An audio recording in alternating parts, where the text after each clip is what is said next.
राधे राधे भक्तों, आज हम सुनेंगे बृहस्पतिवार व्रत कथा। भारतवर्ष में एक प्रतापी और दानी राजा राज्य करता था। वह नित्य गरीबों और ब्राह्मणों की सहायता किया करता था। यह बात उसकी रानी को अच्छी नहीं लगती थी। वह न ही गरीबों को दान देती, न ही भगवान का पूजन करती थी और राजा को भी दान देने से मना किया करती थी। एक दिन राजा शिकार खेलने वन को गए हुए थे तो रानी महल में अकेली थी।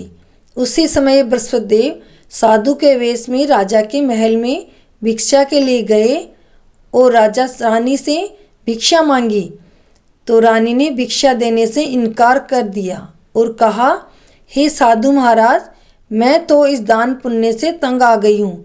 मेरा पति सारा धन लुटाता रहता है। मेरी इच्छा है कि हमारा सब धन नष्ट हो जाए, न रहेगा बांस न बजेगी बांसुरी। साधु ने कहा, हे देवी, तुम तो बड़ी विचित्र हो। धन संतान तो सभी चाहते हैं, पुत्र और लक्ष्मी तो पापी के घर भी होने चाहिए। यदि तुम्हारे पास अधिक धन है तो भूखों को भोजन दो, प्यासों के लिए प्याऊ बनवाओ, मुसाफिरों के लिए धर्मशालाएं खुलवाओ। जो निर्धन अपनी कुंवारी कन्याओं का विवाह नहीं कर सकते, उनका विवाह करा दो। ऐसे और कई काम हैं जिनके करने से तुम्हारा यश लोक परलोक में फैलेगा। परंतु रानी पर उपदेश का कोई प्रभाव न पड़ा। वह बोली, महाराज, आप मुझे कुछ न समझाइए। मैं ऐसा धन नहीं चाहती जो हर जगह बांटती फिरूं।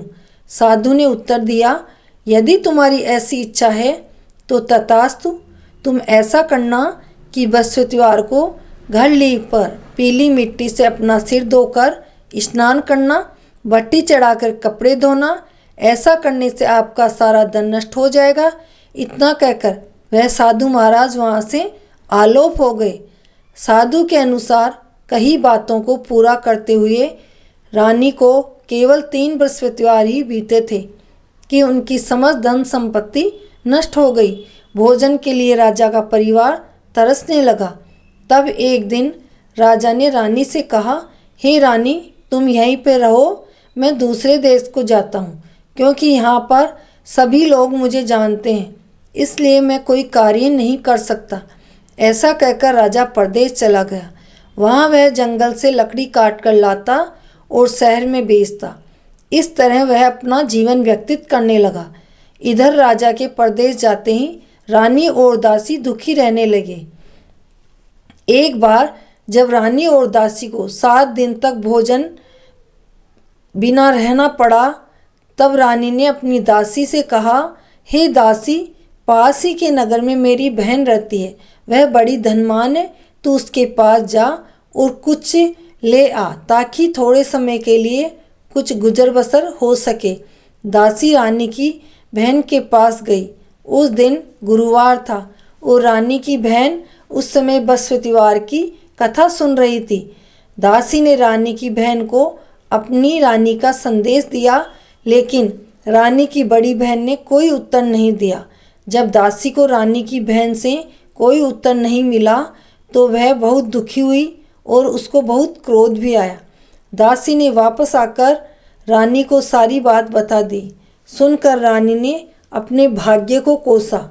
उधर रानी की बहन ने सोचा कि मेरी बहन की दासी आई थी, परंतु मैं उससे नहीं बोली, इससे वह बहुत दुखी हुई होगी। कथा सुनकर और पूजन समाप्त करके वह अपनी बहन के घर आई और कहने लगी, हे बहन, मैं बृहस्पतिवार का व्रत कर रही थी। तुम्हारी दासी मेरे घर आई थी, परंतु जब तक कथा होती है तब तक न तो उठते हैं और न ही बोलते हैं, इसलिए मैं नहीं बोली। कहो दासी क्यों गई थी? रानी बोली, बहन, तुमसे क्या छिपाऊं? हमारे घर में खाने को एक दाना भी अनाज का नहीं है। ऐसा कहते कहते रानी की आंखें भर आई। उसने दासी समेत पिछले 7 दिन से भूखे रहने की बात अपनी बहन को विस्तार पूर्वक सुना दी। रानी की बहन बोली, देखो बहन, भगवान बृहस्पति देव सबकी मनोकामना पूरी करते हैं। देखो, शायद तुम्हारे घर में भी अनाज रखा हो। पहले तो रानी को विश्वास नहीं हुआ, पर बहन के आग्रह करने पर उसने अपनी दासी को अंदर भेजा तो उसे सचमुच अनाज से भरा एक घड़ा मिला। देखकर दासी को बड़ी हैरानी हुई। दासी रानी से कहने लगी, हे रानी, जब हमको भोजन नहीं मिलता तो हम रोज ही व्रत किया करते हैं, इसलिए क्यों न इनसे व्रत की विधि पूछ ली जाए ताकि हम भी व्रत कर सकें। तब रानी ने अपनी बहन से बृहस्पतिवार व्रत के बारे में पूछा। उसकी बहन ने बताया, बृहस्पतिवार के व्रत में चने की दाल और मुनक्का से विष्णु भगवान का केले की जड़ में पूजन करें, इससे बृहस्पति देव प्रसन्न होते हैं। व्रत और पूजन विधि बताकर रानी की बहन अपने घर को लौट गई। 7 दिन के बाद जब गुरुवार आया तो रानी और दासी ने व्रत रखा। गुड़साल में जाकर चना और गुड़ ले आई, फिर उससे केले की जड़ तथा विष्णु भगवान का पूजन किया। अब पीला भोजन कहाँ से आए, इस बात को लेकर दोनों बहुत दुखी थी, लेकिन उन्होंने व्रत रखा था, इसलिए बृहस्पति देव उनसे प्रसन्न थे। इसलिए वे एक साधारण व्यक्ति के रूप में सुंदर 2 थालों में भोजन लेकर आए और दासी को भोजन देकर चले गए। भोजन पाकर दासी प्रसन्न हुई और फिर रानी के साथ मिलकर भोजन ग्रहण किया। उसके बाद वे सभी गुरुवार को व्रत और पूजन करने लगी। बृहस्पति भगवान की कृपा से उनके पास फिर से धन संपत्ति आ गई, परंतु रानी फिर से आलस्य करने लगी। तब दासी बोली, देखो रानी, तुम पहले भी इसी प्रकार आलस्य करती थी, तुम्हें धन रखने में कष्ट होता था, इस कारण सभी धन नष्ट हो गया, और अब जब भगवान बृहस्पति देव की कृपा से धन मिला है तो तुम्हें फिर से आलस्य हो रहा है। रानी को समझाते हुए दासी कहती है कि बड़ी मुसीबतों के बाद हमने ये धन पाया है, इसलिए हमें दान पुण्य करना चाहिए, भूखे मनुष्य को भोजन कराना चाहिए और धन को शुभ कार्यों में खर्च करना चाहिए, जिससे तुम्हारे कुल का यश बढ़ेगा, स्वर्ग की प्राप्ति होगी और पितर प्रसन्न होंगे। दासी की बात मानकर रानी अपना धन शुभ कार्यों में खर्च करने लगी, जिससे पूरे नगर में उनका यश फैलने लगा। एक दिन राजा दुखी होकर जंगल में एक पेड़ के नीचे आसन जमाकर बैठ गया। वह अपनी दशा को याद करके व्याकुल होने लगा। बृहस्पतिवार का दिन था। एकाएक उसने देखा कि निर्जन वन में एक साधु प्रकट हुए। वह साधु वेश में स्वयं बृहस्पति देव थे। लकड़हारे के सामने आकर बोले, हे लकड़हारे, इस सुनसान जंगल में तू चिंतामग्न क्यों बैठा है? लकड़हारे ने दोनों हाथ जोड़कर प्रणाम किया और उत्तर दिया, महात्मा जी, आप सब कुछ जानते हैं, मैं क्या कहूँ? यह कहकर रोने लगा और साधु को अपनी आत्मकथा सुनाई। महात्मा जी ने कहा, तुम्हारी स्त्री ने बृहस्पति के दिन बृहस्पति भगवान का निरादर किया है, जिसके कारण रुष्ट होकर तुम्हारी यह दशा हुई है। अब तुम चिंता को दूर करके मेरे कहने पर चलो तो तुम्हारे सब कष्ट दूर हो जाएंगे और भगवान पहले से भी अधिक संपत्ति देंगी। तुम बृहस्पति के दिन कथा किया करो, 2 पैसे के चने मुनक्का लाकर उनका प्रसाद बनाओ और शुद्ध जल के लोटे में शक्कर मिलाकर अमृत तैयार करो। कथा के पश्चात अपने सारे परिवार में सुनने वाले प्रियों में अमृत व प्रसाद बांटकर आप भी ग्रहण करो। ऐसा करने से भगवान तुम्हारी सभी मनोकामनाएं पूर्ण करेंगे। साधु के ऐसे वचन सुनकर लकड़हारा बोला, हे प्रभु, मुझे लकड़ी बेचकर इतना पैसा नहीं मिलता जिससे भोजन के उपरांत कुछ बचा सकूं। मैंने रात्रि में अपनी स्त्री को व्याकुल देखा है, मेरे पास कुछ भी तो नहीं जिससे उसकी खबर मंगा सकूं। साधु ने कहा, हे लकड़हारे, तुम किसी बात की चिंता मत करो। बृहस्पति के दिन तुम रोजाना की तरह लकड़ियां लेकर शहर को जाओ। तुमको रोजाना से दुगना धन प्राप्त होगा, जिससे तुम भली भांति भोजन कर लोगे तथा बृहस्पति देव की पूजा का सामान भी आ जाएगा। इतना कहकर साधु अंतर्ध्यान हो गए। धीरे धीरे समय व्यतीत होने पर फिर वही बृहस्पतिवार का दिन आया। लकड़हारा जंगल से लकड़ी काटकर किसी भी शहर में बेचने गया। उसे उस दिन और दिनों से अधिक पैसा मिला। राजा ने चना गुड़ आदि लाकर गुरुवार का व्रत किया। उस दिन से उसके सभी क्लेश दूर हुए। परंतु जब दोबारा गुरुवार का दिन आया तो बृहस्पतिवार का व्रत करना भूल गया। इस कारण बृहस्पति भगवान नाराज हो गए। उस दिन उस नगर के राजा ने विशाल यज्ञ का आयोजन किया तथा शहर में ये घोषणा करा दी कि कोई भी मनुष्य अपने घर में भोजन न बनावे न आग जलावे, समस्त जनता मेरे यहाँ भोजन करने आवे। इस आज्ञा को जो न मानेगा उसे फांसी की सज़ा दी जाएगी। इस तरह की घोषणा संपूर्ण नगर में करवा दी गई। राजा की आज्ञा अनुसार शहर के सभी लोग भोजन करने गए, लेकिन लकड़हारा कुछ देर से पहुंचा, इसलिए राजा उनको अपने साथ घर लिवा ले गए और ले जाकर भोजन करा रहे थे तो रानी की दृष्टि उस खूंटी पर पड़ी जिस पर उसका हार लटका हुआ था। वह वहाँ पर दिखाई नहीं दिया। रानी ने निश्चय किया कि मेरा हार इसी मनुष्य ने चुरा लिया है। उसी समय ये सिपाहियों को बुलाकर उसे जेल खाने में डाल दिया गया। जब लकड़हारा कारागृह में पड़ गया और बहुत दुखी होकर विचार करने लगा कि न जाने कौन से पूर्व जन्म के कर्म से मुझे यह दुख प्राप्त हुआ है, और उसी साधु की याद करने लगा जो कि जंगल में मिला था।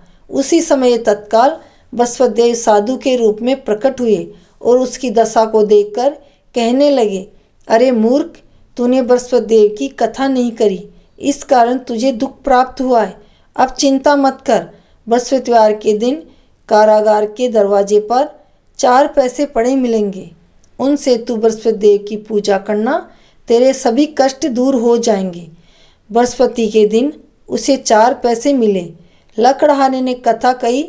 उसी रात्रि को बृहस्पतिदेव ने उस नगर के राजा को स्वप्न में कहा, हे राजा, तूने जिस आदमी को कारागार में बंद कर दिया है वह निर्दोष है, वह राजा है, उसे छोड़ देना। रानी का हार उसी खूंटी पर लटका है।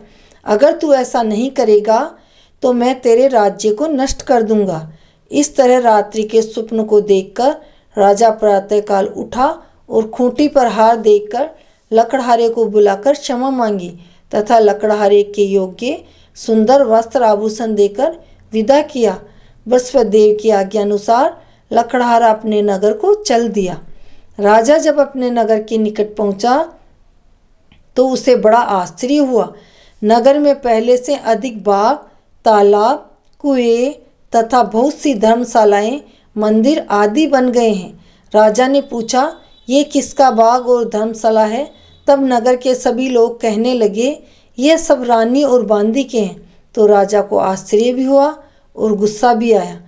जब रानी ने यह खबर सुनी कि राजा आ रहे हैं तो उन्होंने बांदी से कहा, हे दासी, देख, राजा हमको कितनी बुरी हालत में छोड़कर गए थे। हमारी ऐसी हालत देखकर वह लौट न जाए, इसलिए तू दरवाजे पे खड़ी हो जा। आज्ञा अनुसार दासी दरवाजे पे खड़ी हो गई। राजा आए तो उन्हें अपने साथ लिवा लाई। तब राजा ने क्रोध करके अपनी रानी से पूछा कि यह धन तुम्हें कैसे प्राप्त हुआ है? तब उन्होंने कहा, हमें यह सब धन बृहस्पतिदेव के इस व्रत के प्रभाव से प्राप्त हुआ है। तब राजा ने निश्चय किया कि 7 रोज बाद तो सभी बृहस्पतिदेव का पूजन करते हैं, परंतु मैं प्रतिदिन दिन में 3 बार कहानी तथा रोज व्रत किया करूँगा। अब हर समय राजा के दुपट्टे में चने की दाल बंधी रहती तथा दिन में 3 बार कहानी कहता। एक रोज राजा ने विचार किया कि चलो अपनी बहन के यहाँ हो आवें। इस तरह निश्चय कर राजा घोड़े पर सवार हो अपनी बहन के यहाँ को चलने लगा। मार्ग में उसने देखा कि कुछ आदमी एक मुर्दे को लिए जा रहे हैं। उन्हें रोककर राजा कहने लगा, अरे भैया, मेरी बृहस्पतिवार की कथा सुन लो। वे बोले, लो, हमारा तो आदमी मर गया है, इसको अपनी कथा की पढ़िए। परंतु कुछ बोले, अच्छा कहो, हम तुम्हारी कथा सुनेंगे। राजा ने दाल निकाली और जब कथा आदि हुई कि मुर्दा हिलने लगा, और जब कथा समाप्त हो गई तो राम राम करके मनुष्य खड़ा हो गया। आगे मार्ग में उसे एक किसान खेत में हल चलाता हुआ मिला। राजा ने उसे देख और उससे बोला, अरे भैया, तुम मेरी बृहस्पतिवार की कथा सुन लो। किसान बोला, जब तक मैं तेरी कथा सुनूंगा तब तक 4 हइयाँ जोत लूँगा। जा अपनी कथा किसी और को सुनाना। इस तरह राजा आगे चलने लगा। राजा के हटते ही बैल पछाड़ खाकर गिर गए तथा किसान के पेट में बड़ी जोर से दर्द होने लगा। उस समय उसकी माँ रोटी लेकर आई। उसने जब यह देखा तो अपने पुत्र से सब हाल पूछा और बेटे ने सभी हाल कह दिया। तो बुढ़िया दौड़ी दौड़ी उस घुड़सवार के पास गई और उससे बोली कि मैं तेरी कथा सुनूंगी, तू अपनी कथा मेरे खेत पर चलकर कहना। राजा ने बुढ़िया के खेत पर जाकर कथा कही, जिसके सुनते ही बैल खड़े हो गए तथा किसान के पेट का दर्द बंद हो गया। राजा अपनी बहन के घर पहुंचा। बहन ने भाई की बहुत मेहमानी की। दूसरे रोज राजा प्रातःकाल जगा तो देखने लगा कि सभी लोग भोजन कर रहे हैं। राजा ने अपनी बहन से कहा, कोई ऐसा मनुष्य है जिसने भोजन ना किया हो, मेरी बृहस्पतिवार की कथा सुन ले। बहन बोली, हे भैया, यह देश ऐसा है कि पहले लोग भोजन करते हैं, बाद में अन्य काम करते हैं। अगर कोई पड़ोस में हो तो मैं देखकर आती हूँ। यह कहकर वह देखने चली गई, परंतु उसे ऐसा कोई व्यक्ति नहीं मिला जिसने भोजन न किया हो। अतः वह एक कुम्हार के घर गई जिसका लड़का बीमार था। उसे मालूम हुआ कि उसके यहाँ 3 रोज से किसी ने भोजन नहीं किया। रानी ने अपने भाई की कथा सुनने के लिए कुम्हार से कहा। वह तैयार हो गया। राजा ने जाकर बृहस्पतिवार की कथा कही, जिसको सुनकर उसका लड़का ठीक हो गया। अब तो राजा की प्रशंसा होने लगी। एक रोज राजा ने अपनी बहन से कहा कि हे बहन, हम अपने घर को जाएंगे, तुम भी तैयार हो जाओ। राजा की बहन ने अपनी सास से कहा।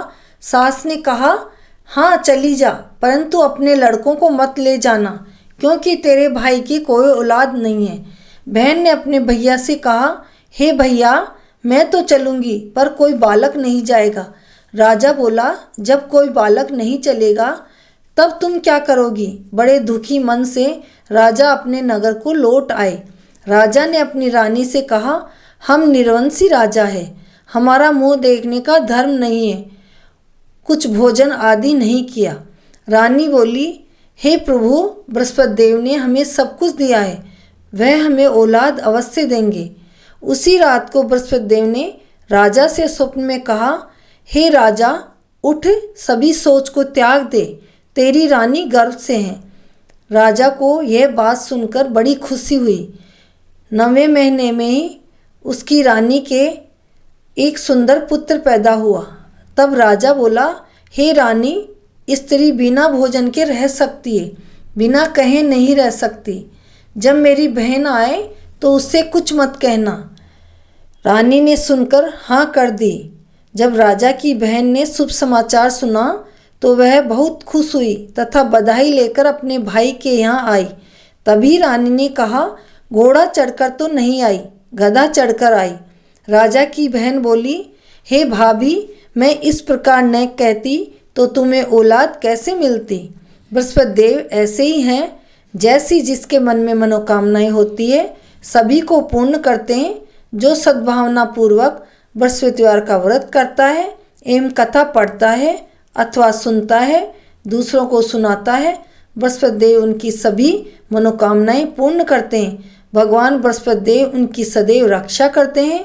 संसार में जो मनुष्य सद्भावना से भगवान जी का पूजन व्रत सच्चे हृदय से करते हैं तो उनकी सभी मनोकामनाएं पूर्ण करते हैं। जैसी सच्ची भावना से रानी और राजा ने उनकी कथा का गुणगान किया तो उनकी सभी इच्छाएं बृहस्पति देव जी ने पूर्ण की थी। इसलिए पूर्ण कथा सुनने के बाद प्रसाद लेकर जाना चाहिए। हृदय से उनका मनन करते हुए जय जयकार बोलना चाहिए। बोलो बृहस्पति भगवान की जय, विष्णु भगवान की जय। भक्तों, मैं इससे आगे आपको एक और कथा सुनाती हूँ। प्राचीन काल में एक ब्राह्मण रहता था। वह बहुत निर्धन था, उसके कोई संतान नहीं थी। उसकी स्त्री बहुत मलिनता के साथ रहती थी। वह स्नान न करती, किसी देवता का पूजन न करती। इससे ब्राह्मण देवता बड़े दुखी थे। बेचारे बहुत कुछ कहते किंतु उसका कोई परिणाम न निकलता। भगवान की कृपा से ब्राह्मण की स्त्री के कन्या रूपी रत्न में पैदा हुआ। कन्या बड़ी होने पर प्रातः स्नान करके विष्णु भगवान का जाप व बृहस्पतिवार का व्रत करने लगी। अपने पूजन पाठ को समाप्त करके विद्यालय जाती तो अपनी मुट्ठी में जौ भर के ले जाती और पाठशाला के मार्ग में डालती जाती। तब ये जौ स्वर्ण के हो जाते और लौटते समय इन्हें भीन कर घर ले आती। एक दिन वह बालिका सोने के जौ को सूप में साफ कर रही थी। तब उसके पिता ने देख लिया और कहा, हे बेटी, सोने के जौ को साफ करने के लिए सोने का सूप ही होना चाहिए। दूसरे दिन बृहस्पतिवार था। इस कन्या ने व्रत रखा और बृहस्पति देव से प्रार्थना करके कहा, मैंने आपकी पूजा सच्चे मन से की हो तो मेरे लिए सोने का सूप दे दो। बृहस्पति देव ने उसकी प्रार्थना स्वीकार कर ली। रोजाना की तरह वह कन्या जौ फैलाती हुई जाने लगी। जब लौटकर जौ बीन रही थी तो बृहस्पति देव की कृपा से सोने का सूप मिला। उसे वह घर ले आई और उसमें जौ साफ करने लगी, परंतु उसकी माँ का वही ढंग रहा। एक दिन की बात है, वह कन्या सोने के सूप में जौ साफ कर रही थी। उस समय उस शहर का राजपुत्र वहाँ से होकर निकला। इस कन्या के रूप और कार्य को देखकर मोहित हो गया तथा अपने घर आकर भोजन तथा जल त्याग कर उदास होकर लेट गया। राजा को इस बात का पता लगा तो अपने प्रधानमंत्रियों के साथ उसके पास गए और बोले, हे बेटा, तुम्हें किस बात का कष्ट है? किसी ने अपमान किया है अथवा और कारण हो सो कहो, मैं वही कार्य करूँगा जिससे तुम्हें प्रसन्नता हो। अपने पिता की राजकुमार ने बातें सुनी तो वह बोला, मुझे आपकी कृपा से किसी बात का दुख नहीं है। किसी ने मेरा अपमान नहीं किया है, परंतु मैं उस लड़की के साथ विवाह करना चाहता हूँ जो सोने के सूप में जौ साफ कर रही थी। यह सुनकर राजा आश्चर्य में पड़ गया और बोला, हे बेटा, इस तरह की कन्या का पता तुम ही लगाओ, मैं उसके साथ तेरा विवाह अवश्य कर दूंगा। राजकुमार ने उस लड़की के घर का पता बतलाया। तब मंत्री उस लड़की के घर गए और ब्राह्मण देवता को सभी हाल बतलाया। ब्राह्मण देवता राजकुमार के साथ अपनी कन्या का विवाह करने के लिए तैयार हो गए तथा विधि विधान के अनुसार ब्राह्मण की कन्या का विवाह राजकुमार के साथ हो गया। कन्या के घर से जाते ही पहले की भांति उस ब्राह्मण देवता के घर में गरीबी का निवास हो गया। अब भोजन के लिए भी अन्न बड़ी मुश्किल से मिलता था। एक दिन दुखी होकर ब्राह्मण देवता अपनी पुत्री के पास गए। बेटी ने पिता की दुखी अवस्था को देखकर अपनी माँ का हाल पूछा। तब ब्राह्मण ने सभी हाल कहा। कन्या ने बहुत सा धन देकर पिता को विदा कर दिया। इस तरह ब्राह्मण देवता का कुछ समय सुखपूर्वक व्यतीत हुआ। कुछ दिन बाद फिर वही हाल हो गया। ब्राह्मण फिर अपनी कन्या के यहाँ गया और सारा हाल कहा तो लड़की बोली, हे पिताजी, आप माताजी को मेरे यहाँ लिवा लाओ, मैं उसे विधि बता दूंगी जिससे गरीबी दूर हो जाएगी। वह ब्राह्मण देवता अपनी स्त्री को साथ लेकर पहुँचे तो अपनी माँ को समझाने लगी, हे माँ, तुम प्रातः काल सर्वप्रथम स्नान करके विष्णु भगवान का पूजन करो तो सब दरिद्रता दूर हो जाएगी। परंतु उसकी माँ ने एक भी बात नहीं मानी और प्रातः काल उठकर अपनी पुत्री के बच्चों की जूठन खा ली। इससे उसकी पुत्री को भी बहुत गुस्सा आया और एक रात कोठरी से सभी सामान निकालकर अपनी माँ को उसमें बंद कर दिया।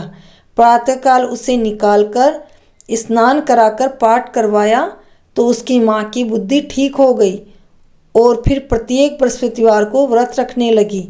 इस व्रत के प्रभाव से उसके माँ बाप बहुत ही धनवान और पुत्रवान हो गए और बृहस्पति देव जी के प्रभाव से इस लोक के सुख भोग कर मरण को स्वर्गलोक हो गए।